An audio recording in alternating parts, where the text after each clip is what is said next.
Science perfection চ্যানেলে সকলকে স্বাগত।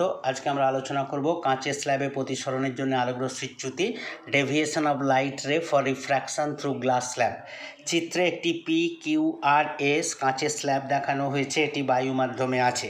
ধরে নেওয়া হলো বায়ু মাধ্যম থেকে একটি আলোকরশ্মি AB কাঁচের স্ল্যাবের PQ তলের B বিন্দুতে আপতিত হয়েছে। B বিন্দু থেকে প্রতিসরণের ফলে প্রতিষ্ঠিত রশ্মি BC পথে কাঁচের স্ল্যাবের অপর প্রান্তে পৌঁছেছে এবং সি বিন্দুতে পুনরায় প্রতিসরণ হয়েছে কাঁচ মাধ্যম থেকে বায়ু মাধ্যমে CD পথে। তাহলে বি বিন্দুতে প্রতিসরণের জন্য আপতন কোণ I1, প্রতিসরণ কোণ R1 এবং সি বিন্দুতে প্রতিসরণের জন্য ধরে নিলাম আপতন কোণ R2 এবং প্রতিসরণ কোণ I2। স্নেলের সূত্র অনুযায়ী বলতে পারি sin I1 by sin R1 is equal to a mu g। যেহেতু এটা এয়ার, এটা গ্লাস, তাহলে বায়ু সাপেক্ষে কাঁচ মাধ্যমের প্রতিসরাঙ্ক। অনুরূপভাবে সি বিন্দুতে বলতে পারি sin R2 by sin I2 is equal to g mu a, অর্থাৎ গ্লাস মাধ্যমের সাপেক্ষে বায়ু মাধ্যমের প্রতিসরাঙ্ক।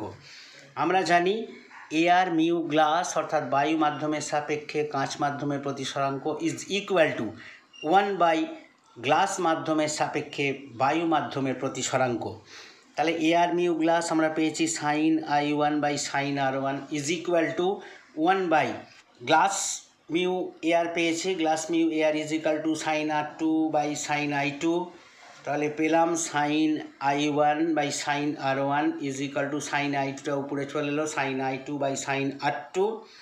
যেহেতু N1 N2 এবং N3 N4 দুটি অভিলম্ব, তাই BC ভেদক হলে এ দুটি একান্তর কোণ, অর্থাৎ R1 আর R2 একান্তর কোণ। তাহলে বলতে পারি R1 is equal two R2।